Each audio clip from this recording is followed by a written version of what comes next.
Right, ladies and gentlemen, we have the next talk, and this is going to be a cracker, as they say. It gives me great pleasure to introduce Rob Warthen to you. Rob comes to us from America, and he's going to talk to us about Finding Sue, how one quest grew into DNAGedcom, or DNAGedcom, as the case may be, depends on what side of the Atlantic you are on, two great nations separated by a common language, etc. And the DNA adoption websites as well. Now, Rob has a master's degree from Johns Hopkins University. He is founder of the DNA adoption and adoption DNA tools.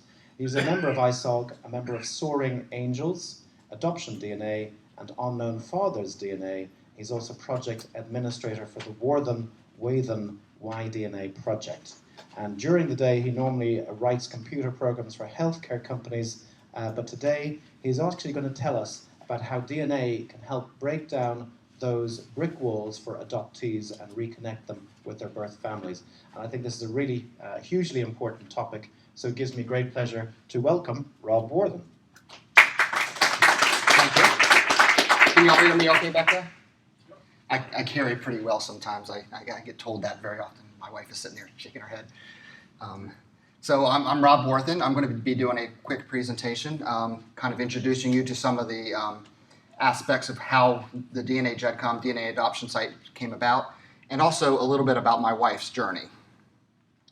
The big thing about DNAGedcom and DNAadoption is we actually have a lot of our people are actually regular genealogists, so it's not just for adoptees anymore. A lot of the same techniques that we use to try and find birth families, the same techniques that you're going to use to try and work through your brick walls. It's just that you're working through them a little bit further back. So how many genealogists do we have out there? Okay. So you know when you're building your family tree, that was a lot of work doing research and stuff like that, right? Imagine, so this is you with the one family tree that you're building. Adoptees, well, they don't have a family tree, so it must be much easier for them, right? No. Adoptees have to work through this for each one of their matches, because let's face it, a lot of the people coming through with the DNA testing, they don't have a lot of their family tree built out either. So what we actually have to do is we work with the match, and we actually try and help you build out your family tree. So we're out there all the time building out more and more and more family trees. So that's one of the fun things about it, is the fact that we get to build lots of family trees. We get to research and do new things all the time. So that's kind of the fun thing. Now, I put together a story of the journey. How many adoptees do we actually have out there? Okay. So the one thing about being an adoptee is most of us grow up and we know everything about our lives. We know where we came from, what our ancestors are, all the family folklores and stuff like that. For an adoptee, they don't know that. They don't know about their family trees. They don't know about their ancestors. They know their adopted families, and they're just as important. But they don't know that original bit. So one of the fun things about being an adoptee, I'm not an adoptee, so I'm calling it fun, but is you get to learn about your family history for the first time as an adult.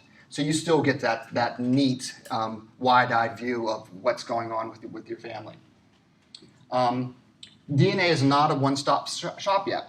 Unfortunately, we don't have a little button that we can push and everyone generates their family trees.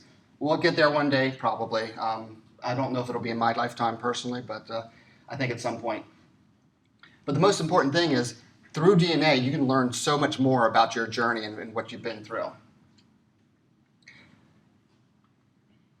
One of the things that I like to do, if everyone's okay with this, I always take a selfie. And so I'm going to take a quick selfie, unless there's anyone who objects,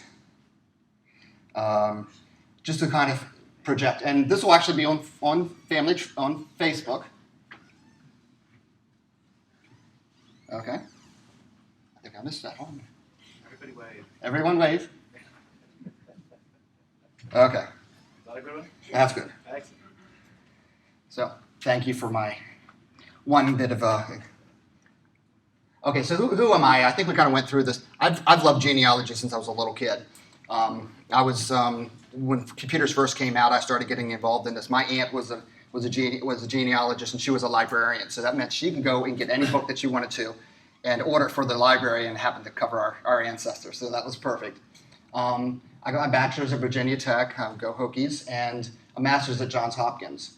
Most importantly, for you all, I am a slayer of technology. But most importantly for my wife, I'm her DNA manager. So anyone who contacts Sue at any point will get a forwarded email straight off to me. So here's a quick picture of my family. This is my children. They're so excited. My son being goofy, and then my other son with my mom. And the reason I show that is I spent all this time on DNA. I've learned all this stuff, and that's pretty much what I know about my own DNA work. This is pretty much what I've gotten to. I haven't spent a whole lot of time on that area. But what I have done is spent a lot of time with Sue. And Sue, do you want to step up here? This is the infamous Sue. Sue never goes to any of these DNA conferences, but then when I said, there you go. Oh. Then when I said, we're going to Ireland, Yep, I'm here. she was all ready to go there. So do you want to tell them a little bit about your family?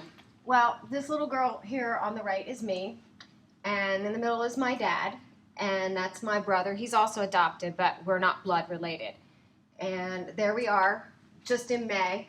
My brother turned 50, and I'm younger than him. And there are my parents. My dad will be 85 in December, and my mom is 83. And these are my children. That's Caitlin. She just turned 25 and just got engaged. And this is my son Kyle, and he'll be 21 in December. Sue had her children very, very, very young. I was not a teenager. For the longest time, these were the only people that she knew as Yeah. blood relatives. She had her adopted family and everything, but these were the only people she ever knew. It was very important for me to have my own children because I knew nothing about myself. And I remember Rob and I have only been married for 3 years. I was married 20 years the first time. And it was very important for me, like I said, to have my own children. And I remember telling my first husband, I have no idea what they're going to look like when they come out. They could have dark hair and dark eyes. I don't know a thing. So don't be surprised, because he was blonde and blue-eyed. I didn't want him to think anything. But they came out blonde and blue-eyed. So eventually Sue and I meet. I actually meet with her at Christmas one day at a bar. I sit down and I look across at this girl at the bar and say, man, she's cute. I'd like to get to know her, but me being a nerd and all, I don't tend to talk to a lot of people. So funny enough, then in May that year, we ended up being introduced by a friend of ours. We both went to the same high school, but never really knew each other very well. He was a year ahead of me, and that was, I was down here and he was up here, and he was a nerd, and I was, cool. And he didn't want to talk to me, and he walked around with, the pocket protector and, that sort of thing. I had no problem with the pocket protector. Plus, Rob had a girlfriend throughout high school, so, untouchable. Yeah. So we do finally meet, and then, interestingly enough, Sue's mom, her adopted mom, this is a picture of her later on. That's my mom. There's no other word. That's my mom. Right. Comes up to me literally the first time I ever meet her, and she says, oh, you know these computer things, right? Sue always wanted to know her birth family, her birth mother in particular. You can help find her, right? The computers. It's like, yeah, sure, why not? No problem. Computers, that DNA finding family, no problem. I was like, what am I getting myself into? So the first year, Sue was so happy to get this. I go out. In the meantime, I hear from a friend of mine, Charlie Warthen, who's pretty infamous out in Burbank, Genealogy. He sends me a Facebook message. Hey, why don't you take a DNA test? What is that? Luckily, I did hear from Spencer Wells. I was going to point over there as if you would. And the Geno kit. So a lot of you have probably heard about the Geno project. And that came out about the same time. So I started reading into that, and I read into family tree DNA. And I decided, well, let's get her an mtDNA test. So everyone knows what an mtDNA test is. So Can I tell him that? go ahead. Okay, so we're spending our first Christmas together. We had just moved in together, but we didn't really want to tell anybody that yet because, you know, our generation with our parents, it was taboo. But Rob being married several times before me, I wasn't taking a chance. So we had moved in together, and so for Christmas he gets me this. I opened up the smallest thing and it was, what are they called? Those notepads. They have the little sticky on the back, but they don't stick too hard. Post-it notes. Yeah. He got me a pack of Post-it notes, a bar of chocolate, and a video.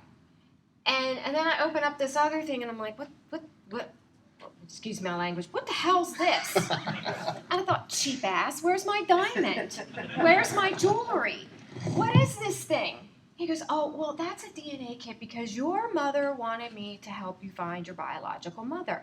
And I thought, oh, okay. Well, here's all your big gifts. I thought, okay, what am I supposed to do with this? But I kind of figured it was, not that I'm all monetary, money stuff, but I thought, wow, that probably costs a lot of money. Why'd he do that? And then he sweetened the deal by saying, wherever you come from, I will take you there. So with that said... Yeah, that was kind of the last second. It's like, looking at her, it's like, I better throw something else in here. Yeah, he wasn't sure how I'd feel about all that, but I'm okay with it because you have to understand, a lot of my years have been spent kind of searching and hitting dead walls. And it's quite disappointing when you go and you search a little bit, you really don't know a lot, and you've forked out a lot of money. In my day, it was a lot of money for me because I was poor, and you put your trust in these social workers and, oh, give us your money and we'll help you find stuff, and you're giving them information and they aren't helping you at all. And you're hitting these walls and you kind of feel dumped on, and it hurts, but you put that wall up. So she went through a confidential intermediary who knew everything, shared nothing with her. She told this person more information and got nothing in return, and spent probably several months' worth of your salary at that point. Yeah, I didn't Paying make for any that. money then. It was hurtful. And then she made a comment to me. Well, she has a common name. That's all I can tell you. Because you will think that if I tell you her name, you'll think everybody with that name will be your biological mother. And I thought, how idiot are you, lady?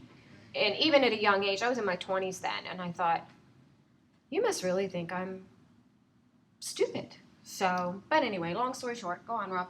Okay. So she actually takes an mtDNA and gets back that she's Iberian. I was like, where's that at?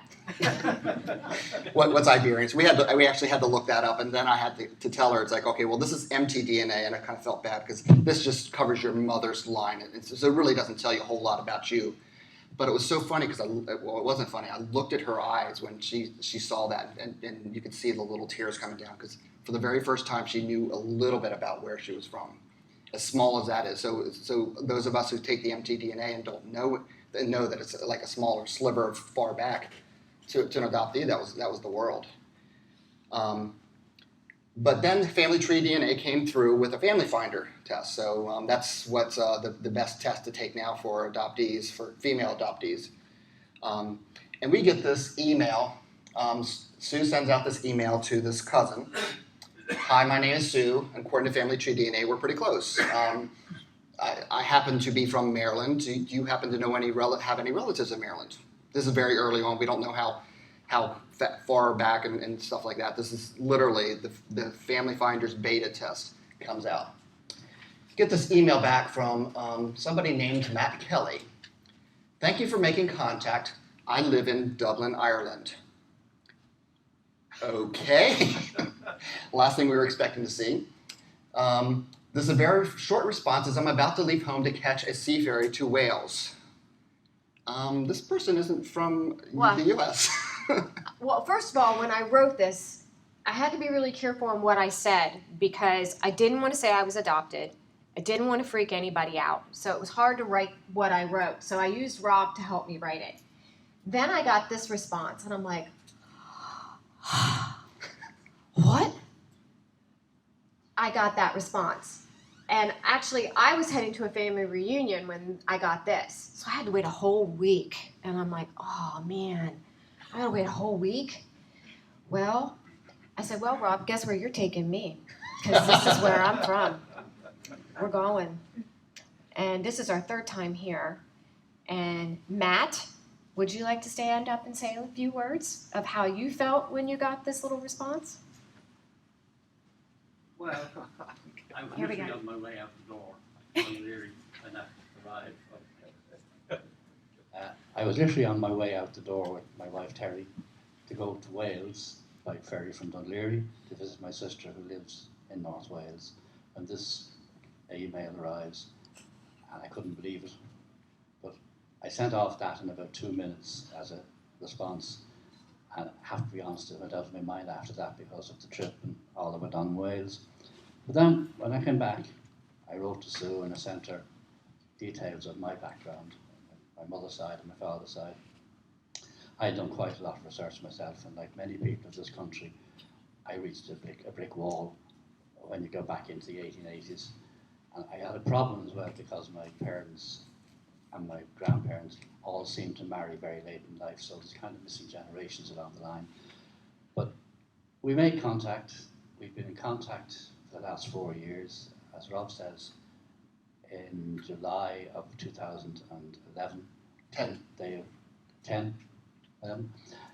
They made their first visit to Ireland, and we got on famously. This year, Sue and Rob came back, and we went over to Wales to visit my sister. And as a result of the connection, Sue has met a whole lot of either third or fourth cousins here in Ireland, and everybody has taken to her, got on very well with her. We've had great laughs, and to me, it's been one of the great successes of my involvement in genealogy, to have met somebody totally different from ourselves, from a different part of the world. I've been to America once before, but this was something very, very connected with America, and we've been very great friends ever since, and hopefully we will be. And I think from her point of view, I think it's given her entree to a family she never thought existed, and to a relation she never thought existed. And long may it last. Thank you.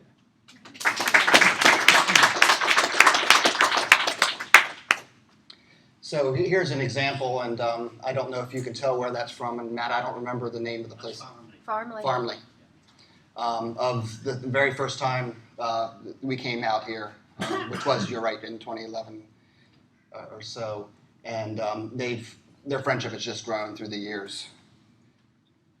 So what we did know, so we've slowly built the groups, and I'm going to talk a little bit about DNA adoption a little bit later, but what we did know about Sue was she had an adoption paper which said that she was baby girl Greg, adoption decree. So I started working with what are called search angels, and there are search angels all over the world, and what they do is they do these things for free. They try and help you out. Now, they can't always do everything because there's so many different people out there, so but they do try and help as many people and then put you on the right path. What they said was that since it said baby girl Greg, that Greg may very well have been her birth mother. So what they started doing was searching for different female Gregs that would have been in the area. And we just so happened to find one and looked at her, and I called her, and I think you started up a conversation and chatting with her and built up a relationship with her. But we didn't think that she was necessarily the right person. The person who we thought would have been had actually unfortunately passed away. But circumstances turned around, and we found that her son happened to live down the street from us, and her husband, her widowed husband, when we moved to another town, then also lived down the street from us. So we decided, well, let's look into this a little bit more. So we had her take a DNA test, and guess what? She matches. Wonderful, but not so close. She ended up being a fourth cousin once removed after we figured everything out. But at least now we had somewhere to hang our hook on. Now we're back to regular genealogy. So one of the things as I was working through this, though, was I found a lot of different names that seemed to keep coming up a lot. Palmer, Moore, Marriott, Swan were some names that I kept coming up. And more importantly, I saw the sort of migration of a lot of my match's ancestors came from Scotland to Ireland through Delaware, Pennsylvania areas. And I kept thinking about that. And there were many times where I would tell Sue, I think this may be an ancestor of yours. I think this may be an ancestor of yours. I have another half to eventually figure out, but I've been pretty accurate in terms of some of the guesses, the surnames, and stuff like that. So this was about the time that I'm really working hard on DNAGedcom, and I just don't have the time to really dedicate to Sue's search. I mean, she's important to me, but I mean, what's more important, computer programming or? Yeah, a living or me. Yeah, she'll comment every once in a while that I spend too much time on that computer. But so in the meantime, Diane Harmon Hogg, she is one of the search angels, and she's actually not an adoptee, doesn't know any adoptees except for now through her work. But she's dedicated her life to helping other adoptees find their work. She's one of the main brains behind the methodologies that we use in DNA adoption, and she also teaches one of our classes. She often takes trips during the summer, and she ended up spending her time when she was taking trips at different campgrounds researching this family tree. So she took the family tree, searched down as far as you could, and then started searching back up. So the one we knew is that we were hoping that the woman was a Greg, and we did have a Greg at least tied into there, so we're hoping that. So we worked our paternal lines down. And then we then looked for a woman, a girl, who would have been born around 1950 or so. She found a family. And the most important thing was we had non-ID from Sue's paperwork, which said that the grandfather had passed away before she was born. So marked with both of those pieces of information, we found two different groups, that kind of matched that, but we found one in particular that matched that information. And we found two women underneath there that might have matched the area. So with that knowledge, we decided that we were going to skip the DNA stuff, and Sue went ahead and called up both of these women. I don't know how much you want to talk about that. Well, I called two women, and what Rob, I think, kind of skipped was the Greg woman that did take the DNA test with the, it was her nephew that lived down the street from us. His mother had passed away, so it was the sister that took the DNA test, and the deceased husband, whatever, lived down the street from us. But anyway, I did call these people, and the one woman quickly got me off the phone. I thought, okay. The other woman talked to me for quite a time, and she was the second or third wife of a relative. So how it turned up, it's a long story, but I'll cut it. She didn't know of anybody that had a child, blah, blah, blah, blah, blah. And that was the end of that. So then... So we still felt that we had the right family. We just didn't know how we had the right family. Interestingly enough, I had met up with another Greg female who happened to be a little bit younger than Sue, so we kind of guessed she wasn't. She kind of guessed that she wasn't her birth mother with that instance. We do make some deductions sometimes with DNA, but she interestingly enough was a descendant of the same grandparents as these other two women. So I was like, please, please, please, would you be interested in taking a DNA test? You spend a lot of time begging people to take DNA tests, but I had actually been talking to her at this point for about a year now. So that's one of the importances of keeping relationships up with everybody that you're talking to, is because you never know which relationship is going to end up working out.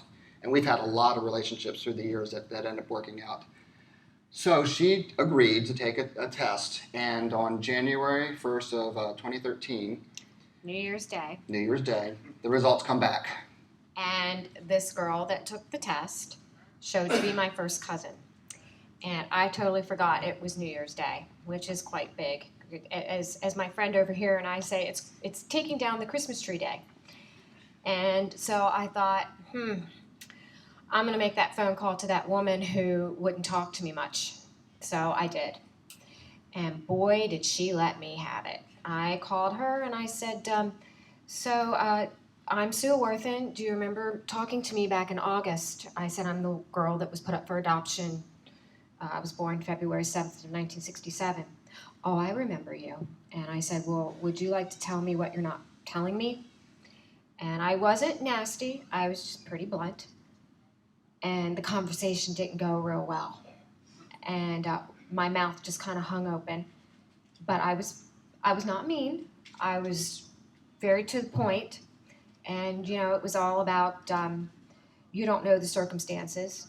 And birth mothers have their rights. And I said, well, adoptees have their rights too. And I have a right to know where I came from, and I have the right to know my medical history.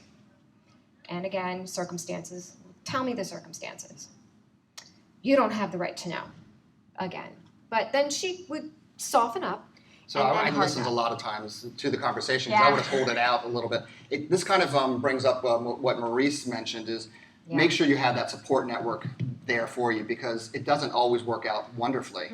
So that first meeting didn't work out real well for Sue. You go into things thinking you're prepared, but you're not. And like I'm coming up here and I'm ill prepared, but I did that on purpose because you're never prepared, ever. It's never what you ever think it's going to be. It's completely different, and it's like swaying in the wind. You don't know which way the wind is going to direct you, and you just have to kind of flow with it. So And what I did do though was we continued for a while. You ended up writing a letter to this birth mother. about the 2 months suspected, later, I waited. Just letting her know nobody else has to know anything. I just want to meet with you or talk to you one time, get medical information and stuff like that. In the meantime, we were almost hoping that this other woman was the right one, but she had passed away, and the person that she was with around that same time had also passed away. So here we were almost wishing that the dead parents were her parents. Because I still wasn't sure if this woman that I had the terrible conversation with was, because she never admitted it. We actually do have some of Sue's family now. This is her half-sister, so you know it's SJ. Did come out. Just to confirm, we ended up having her test the DNA, and as we expected, about 26.3% DNA, so about 25% is what you'd expect to have it matching. She fit in just perfectly. Now, at this point, we don't know who the birth father is, so we're starting to search on there. And one of the things, this is 23andMe, you'll notice here, we put SJ in as the surrogate mother, basically. And so what that does for us is it allows us then to see who's on her maternal matches. So we have this person here who's a second to third cousin, does not show up here. And that's one important thing that they match or they don't match. But here, I'm going to show you here in a minute some more important things. So this slide is very empty because we're still working on that side. We don't know anything more than basically the area that Sue was conceived. So the most important thing, Sue mentioned already that Matt, right here, I went ahead and left you somewhat unanonymous, matches her on this segment right here. So you see a 15.43, that's a pretty good centimorgan, that's a pretty good match segment. SJ, in the meantime, matches this whole length. So you can see that this overlaps here. That's important to know that they overlap in that section. Because they overlap, I can then look to see if they match if Matt matches SJ. If you look here, Matt matches, I believe this is this line right here, but he doesn't match anybody else. This is the in common with. And I'm going to go over this tool a little bit later here. So we now know that Matt is on on Sue's paternal side. So Matt now has a place also in Sue's family tree, at least. So we're still looking at the family side, at the paternal side. And the one other good thing that we have is Sue's tested a 23andMe, family tree DNA, and Ancestry. So I can't leave Ancestry out of this. Equal opportunity user. So Ancestry was wonderful. They helped out, kind of. Ancestry, we found 2 matches. And this one match is a third to fourth cousin with a 98% confidence. I'm thinking it's probably closer to a third cousin. So it's very interesting. And this other match, so these are actually her 2 top matches. The problem with Ancestry is I've looked at this information, and her last names are Groves, coming from Ireland. And I'm like, Groves, Greg, I don't know, maybe that might be the same Greg family. So it may be her maternal side. So I could spend a lot of time looking at this information, and for adoptee it's worthless because this person could end up being on her maternal side and be nothing. But luckily I had this person here upload their data to GEDmatch. So anyone who hasn't uploaded the GEDmatch, you get a DNA kit, make sure that you upload that data also to GEDmatch, and soon DNAGedcom will also be doing that raw data. But for now, GEDmatch is the third-party site to go to for uploading your data. So I was able to upload her, look at the kits, do that triangulation, and saw that she did overlap with SJ, but she did not match with SJ on GEDmatch. So now I know. Awesome. This person is also on Sue's paternal side. So these are the parents, and if you go downstairs, you'll notice that there's a Patterson and Groves family. If there are any Patterson or Groves here, you may be the missing link for us. But this is the family that I think that Sue may very well come from. Groves, Pattersons, Isabel Smith is actually Irish. And Parkhill actually came from Delaware. So these are probably her Irish ancestors.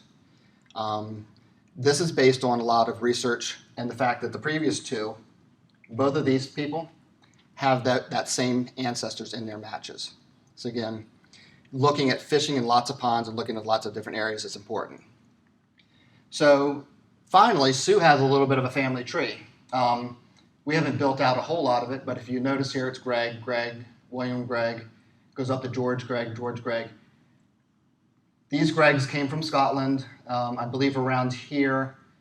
They went to Northern Ireland and then down into Delaware. I think, this William Greg actually came to America with William Penn. So Sue actually has very deep ancestry in America also. That's, again, something she never knew. It's something new to her that she got to learn. So that's Sue's story. And in parallel with this, we had the DNAGedcom DNAadoption story. I kind of thought about intermixing the 2, but I thought that maybe it'd make it a little bit easier doing them separate. So I took this Family Finder test back in 2010, so did Sue. And we were like, what do you do with all this data? There's so much data. What do you do with it all? In addition, there were lack of tools. There was no easy way to get all this data together. Back then, even the chromosome browser, you had I think even 3 people back then. I think they moved it up to 5 that you could download at a time. So I was working with a lot of the search angels, and they're like, how do we get this data more quickly and work with it? So I started working on some tools. And in the meantime, there weren't any instructions. How do you use this data? So we started putting together a lot of that information.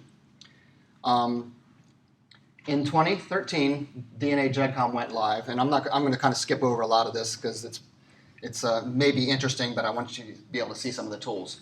And then we have well over 1,000 people in it's probably more like 1,200 people in our DNA adoption group.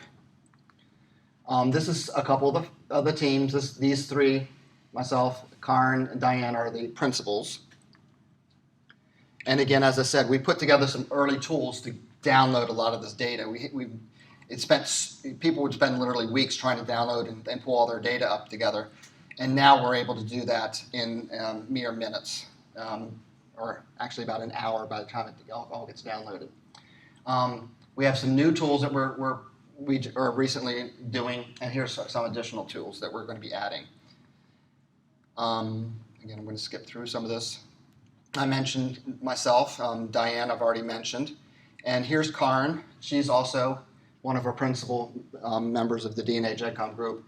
She's the person behind the support email, so if you ever have any issues, you send an email to support@DNAGedcom, and she will be the first person to answer it, unless she's on vacation or watching her grandchild. and then it might actually be me. And she also teaches a class at Moodle, DNAGedcom. That's a 6-week class that we do. There are currently 7,500 registered users. We did this slide about a little over a month ago, and already there's 1,000 more people. So we're quickly growing. In the first 5 months, the DNA adoption group had 102,000 unique visitors, unique hits. And so far, we've already trained 400 people. So our goal is we're going to train more people to do this. They're going to train more people. They're going to go out and help more people, because the 3 of us, we couldn't do it all. So far, I was surprised about these numbers. People have downloaded through the DNAGedcom site 9,000 Family Tree DNA Family Finder kits. Now they have about 95,000 kits altogether. So about 10% of their customers have used DNAGedcom at some point. Only about 5,000 23andMe kits, but we have some tools that are more specialized for Family Tree DNA, and I expect that number to grow. And we're just starting to work with Ancestry. Again, I mentioned the methodology. You can find more information about the methodology at DNAadoption. We help you organize your data through triangulation. I'm going to talk a little bit about that a little bit later. And I said I knew I was going to skip through some of these things. So one of the things, key pieces of information is what's called triangulation. What you have here is you have 4 people that overlap in a certain segments. This is our JWorks tool, so it's a spreadsheet, so it's a little bit more detailed than the ADSA tool that we used earlier. That's more of a graphic, so you can see things more easily. So what you see here is Scott matches Marty, Mary, and Lynette. So we can see through these matchings, that's just the other person, that pretty much this group probably has shared ancestors because they all end up in common with each other. So you can see here, everybody except for Jim. Jim matches none of them. And we do have Mary and Mary L, I guess it's Mary L in there twice, who doesn't match each other, but that's somewhat to be expected. So what we do know from this is Jim will end up being on one side of her DNA, of this person's match, and these folks here will be on the other side. So what we can do then is we're going to work with these folks, Mary, Scott, Mary, and Lynette. And what we're going to do is try and find their common ancestor. The idea being, since all of these people match on the same segment, that at some point we probably have a common ancestor. So that's what we call triangulation, and hopefully I got that pretty much right. The other thing we work with a lot are surnames. Again, being adoptees, we don't know a lot about our ancestors, so what we're trying to do is trying to guess surnames. I have a tool.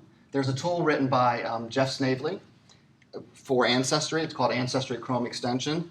If you have Ancestry, I definitely recommend downloading that as soon as you can and using it as soon as you can, because I understand Ancestry is going to be making some changes to that, which may or may not break that tool. And the other thing that we have is a utility that I created called GEDCOM Comparison Utility, and it's now a tool that's on the web called GWorks. So basically, we're trying to get them to understand the general DNA principles and download their data.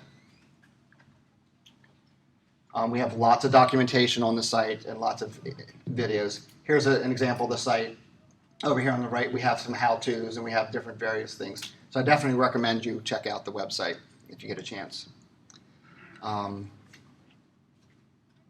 What we do spend a lot of time doing is building out family trees of our matches. We're trying to see where they ultimately match up and identify the common ancestors. If you can find a common ancestor and they match that triangulation group at the same, if they match each other, and particularly if you have more than 2 or 3, they match each other and they overlap in the same triangulation group, then you have something to hang your hat on, just like we did with Sue with her 4th cousin. These are the different classes that we're currently teaching. Here's an example of the first page of our DNA training sessions. We charge a very, very small amount, and that goes towards our websites and paying for our websites. just gives you a little bit of information. We have 6 weeks of these classes. This is just one page for the first week. So there's lots of extensive documentation on learning about genealogy. We find many actual genealogists actually taking these courses and learning from them. We do have a list of success stories at DNAadoption, and then CC Moore, who we work with a lot also, has a website called DNAGedcom. And this slides will be on the website at some point, so you don't have to worry about trying to write these down. And I'm going to skip through this case study. This was the first, actually, the one thing I will say is this person here, pure DNA search, knew nothing about anything, basically was abandoned, had an empty envelope, no information whatsoever from her adoption. This was the first case study that the first pure DNA case that we completed. It took Diane probably 3-4 serious, heavy-duty months of research, and that's after we've already had a lot of other information stuff. It can be done, pure DNA. We do it all the time now. It doesn't always happen for everybody, but the more and more people to test, the more this is actually happening. Okay, I do want to mention 2 other tools. GEDmatch.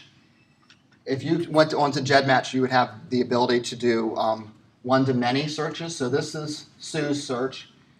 She actually tested at 23andMe and Ancestry. So 23andMe has an M and Ancestry has an A. So she actually matches herself. She actually matches her son, who decided he wanted to take the test. And she matches SJ, her half-sister. She also matches her first cousin once removed and her 4th cousin. Here is that Ancestry person who tested. So she actually came in at about 3.7. So those who know GEDmatch, 4.0 seems to be kind of the default 4th and distant cousins. So when I saw a 3.7, I was like, yeah. So it seems to be a much stronger match. So I was excited to see that. Thank God for GEDmatch because I was able to see that ancestry information. I can now see how she fits into there. There's also a product from Becky Walker called Genomate. It allows you to gather a lot of your data into one system, and it's a very good tool. I definitely recommend you looking at that. So now I'm going to go through the 23andMe tools. We kind of went over some of them as we started, but the first one is the Family Tree DNA download. Right now, there are some problems that we're having trying to access their data. So we're getting some issues with chromosome, with people not matching. So basically the different types of data that you download, we're trying to get them to match up. We're doing our own algorithms, but they're working with us right now to try and fix those up. So this allows you to get your in common with files, your chromosome files, and your match files all in one shot. You click on it, you enter your information, click on the get data, and you go on your merry way. We had an ability to download a GEDcom for use in our GWorks tools. So that would be all of your matches family trees. They recently changed the way they do their GEDcoms, but we have already the code to be able to do that. It's just a matter of timing for us to put that back in. 23andMe has lots of different files, and it's a lot more difficult to download data. So those of you who are using 23andMe, this will save you hours and hours of time. One thing interesting about 23andMe is once you share your match data, you actually can see how your matches match each other. That's one thing that I wish Family Tree DNA, and I'm hoping that they will eventually add that feature. So with this tool here, besides getting your own data, you can actually enter your family, your matches name, and you can get a download of how that match matches your matches. You can't see their other matches, but only people who you share with. We're working right now on autosomal DNA tools. We're going to be adding an ability to upload your raw data file, so we can do matching of your raw data file just like you do at GEDmatch. So times when GEDmatch is down, you'll have another third-party tool to work with. I've installed actually DNAGedcom. That's a way to look at your ancestry.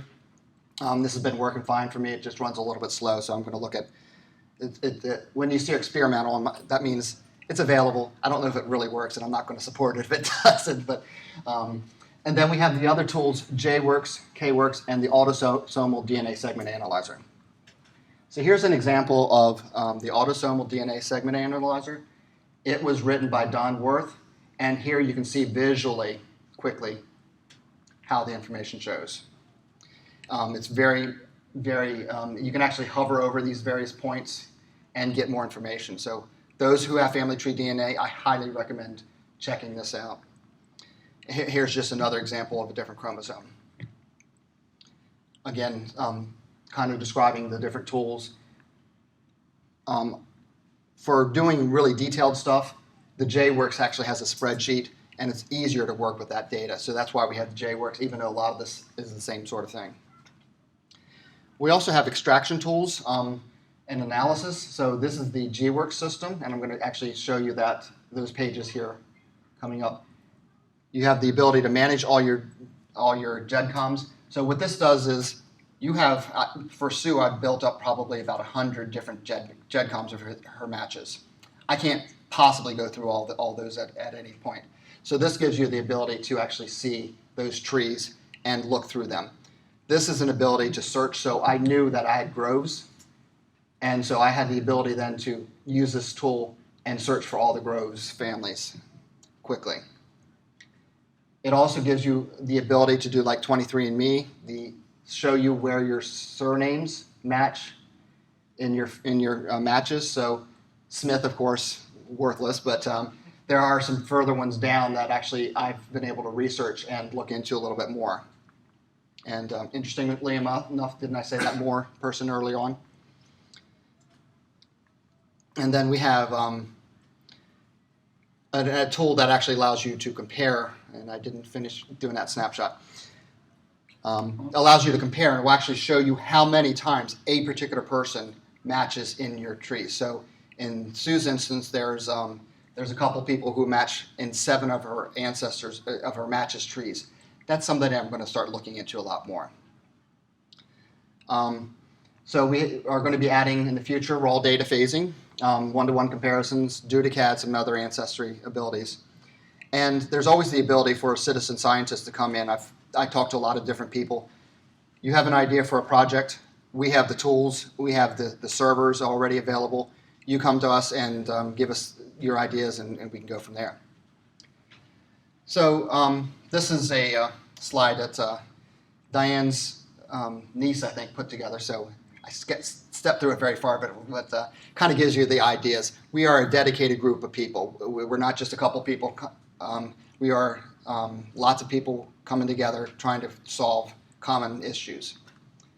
And this was our presentation from DNAGedcom. If there are any other questions, I wanted to try and save a couple of minutes, but great. Well, thank you, Rob.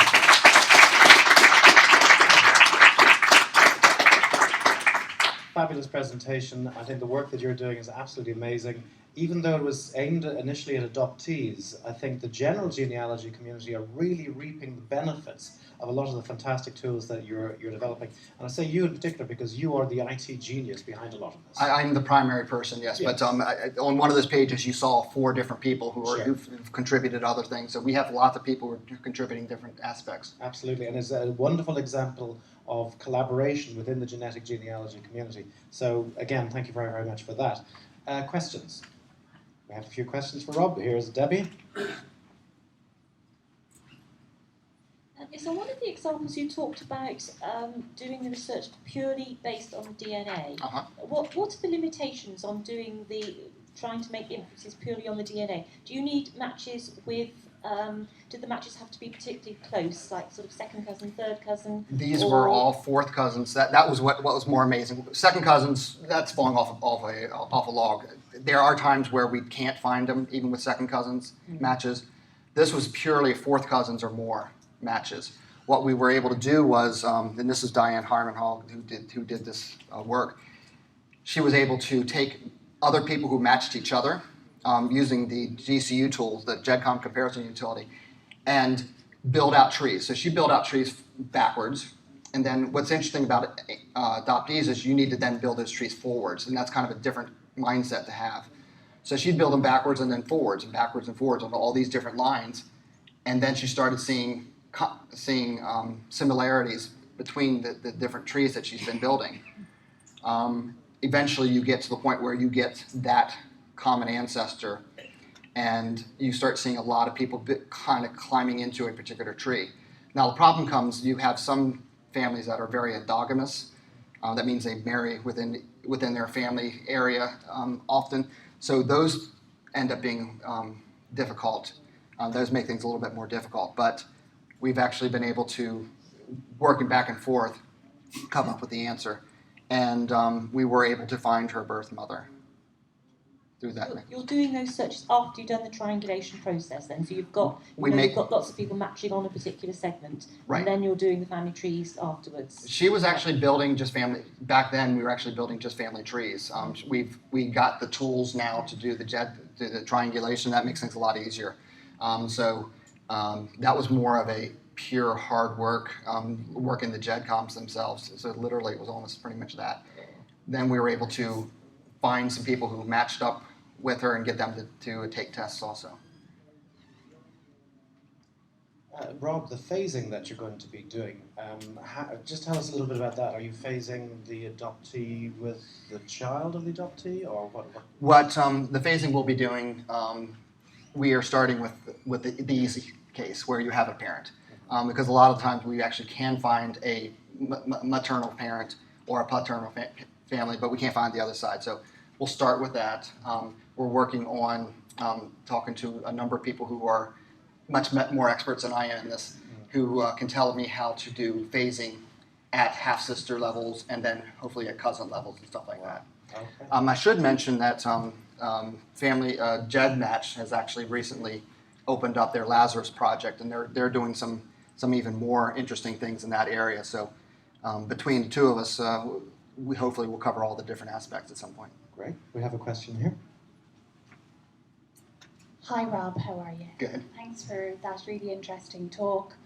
I know a little bit about adoption in Ireland, and I think DNA certainly will have a role to play for the 50,000 Irish adopted people in Ireland. Now, I have to say about 98% of birth families and adopted adults are found through records. Yes, I should mention that Yeah. the first thing you don't want to go out there and do DNA purely.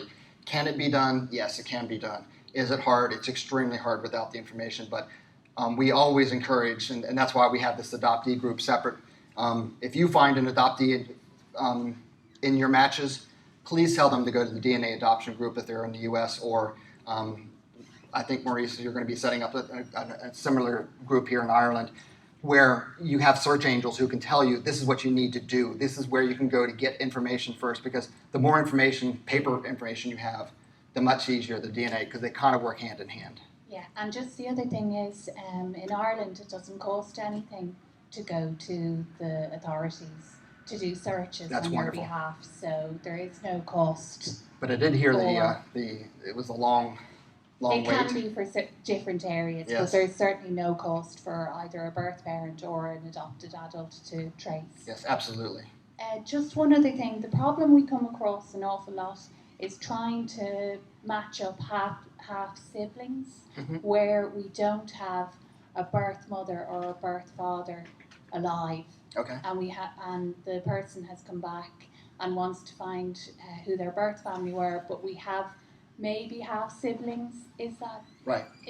I'm finding that difficult. Well, it is if you use, there's this company, most companies, DNA companies, except for the three, Ancestry, Family Tree DNA, and 23andMe, other DNA companies use this thing called siblingship test. It is not accurate. It gives you a probability that you're siblings. It does not tell you yes or no. Family Tree DNA, which is the easiest one to get here in Ireland, will tell you beyond a shadow of a doubt whether you're full ancestors or half ancestors, full sibling or half siblings.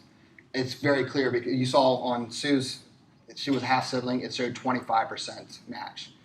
So 25% match is either an aunt or a sibling, and you can kind of make the guess based on the circumstances. Right. We really have to take it, come to a close there, unfortunately, and I know there are lots of people that will have additional questions. So can I ask you all once again just to give Rob a warm round of applause for a fantastic lecture. Thank you, Rob. And I will be in the back, or go outside if anyone does want to have any questions.